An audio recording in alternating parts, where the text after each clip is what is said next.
national baseball writer for USA Today. Bob Nightengale back on the program. Bob, how are you? Doing great, Governor.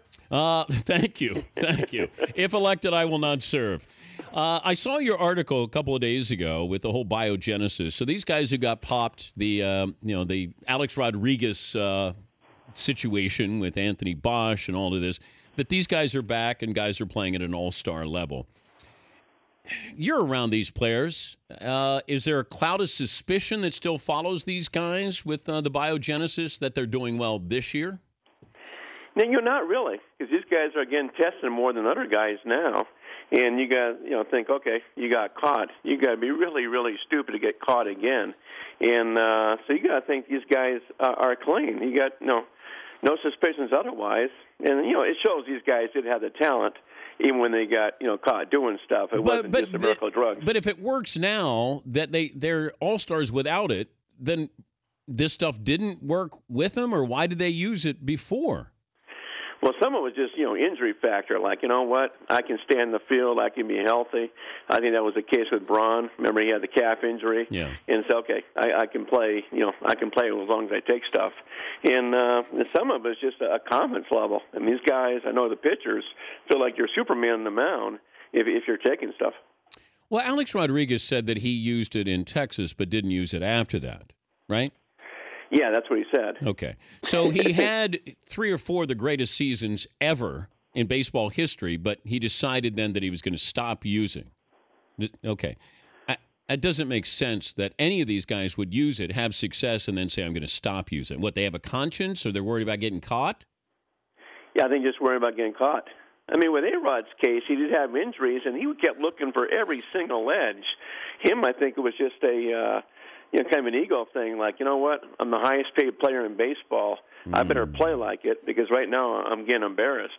So let me do anything I can to stay in the field and get my numbers up. Is there anything baseball can do, or the writers, when somebody tests positive? What is it that, a postseason ban, in the same year that you get popped, is there anything that the writers have talked about doing? You're not eligible for postseason honors, awards? No, it's probably something we should talk about. The only thing that's been implemented, and this is by the union in Major League Baseball, is if you get popped early in the season, you can't be an all-star, no matter when you got popped. So that's a new rule that's in place this year. And otherwise, yeah, you're eligible for any award you want. And I'm sure at some point the baseball players have got to talk about that, saying, okay, what if a guy gets popped? Are we banned from voting for him? Would you do that? I'm playing in favor of, a guy getting banned, stripped of an award, or not stripped of an award, but banned from voting for him. Right now, though, I would vote for the guy just because we don't have any rule in place. He's Bob Nightengale, national baseball writer for USA Today, joining us, Dan Patrick Show. Best story of the season so far is who or what? There hasn't been that one great, overwhelming story that we're all jumping on. There's so much parity in baseball. There's no great team. I mean, you get a little sad about the Toronto Blue Jays, but, they had a nice little stretch last year, too, and fell off. The Rockies are a nice story. But there's not that one guy, and I think one guy might have been Abreu of the Chicago White Sox, who had the 16 homers, then got hurt. So that fell off the map real quick. Yeah, just trying to figure out, if you're handicapping here best teams right now, it doesn't seem like baseball has had this national pulse. You have the local, regional is always going to play big, but who still plays nationally aside from the Yankees? Yeah, I mean, probably, a little bit with the Dodgers. What Puig is doing now, people find fascinating. And, the Dodgers are probably playing as much national as anybody else. But you're right. Baseball has kind of turned to the NFL, where there's so much parity now.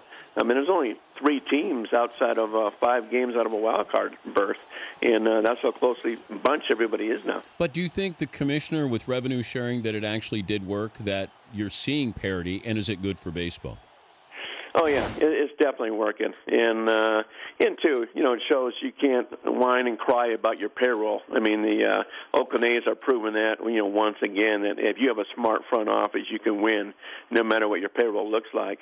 But I'm sure, Bud Selig and people in the commissioner's office are doing handstands that there is so much parity right now.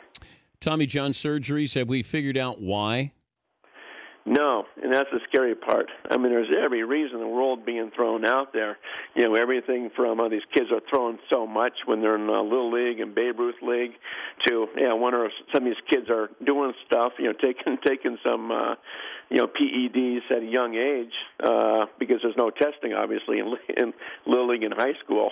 And then once you get to major leagues, you're falling apart. But there's everything across the board, and nobody has an answer. You know what was alarming for me? A former player told me this 2 years ago. The number of kids in high school using performance-enhancing drugs is amazing, alarming. And that they're trying to get the attention of scouts at a young age, or, that maybe they bypass college, that they get drafted, then you go into the minor leagues. So do you think that that's a process here that's going on and maybe not being addressed as much as it should be? I think it is. I mean, I think something's going on. I mean, these kids are throwing so hard now, and it's almost like, okay, let me get myself drafted, or at least get a nice college scholarship out of it. And then once they get tested, okay, at least I got my money, and your arm's going to blow out at some point. So I'm sure there's got to be a factor in some cases. But yes, it's because crazy things are going on right now. I was reading Tom Verducci's column in Sports Illustrated, SI.com. About speeding up the game. The game has slowed down in the last 10 years about 27 minutes on average, I think, per game. And run production has gone down. It's supposed to be a timeless sport, timeless game. That's the beauty of it. But it's hard to watch a whole game now, Bob. Well, we need some more offense. I mean, it's almost like you need PEDs back in the game. Are you advocating? Okay. I'm going to see your next column. I'm advocating steroid use. I've had so many people, particularly scouts, on those sunny day games saying, okay, let's at least legalize amphetamines on sunny day games to make it more interesting. For those watching the game?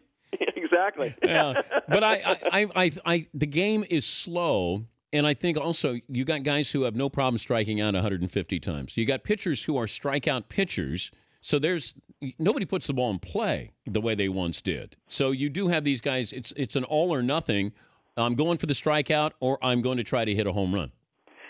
Yeah, I mean, Bob Gibson was in St. Louis the other day. I mean, can you imagine he was pitching today's game? I mean, he'd be averaging about 25 strikeouts a game. It's amazing just how bad the offenses are.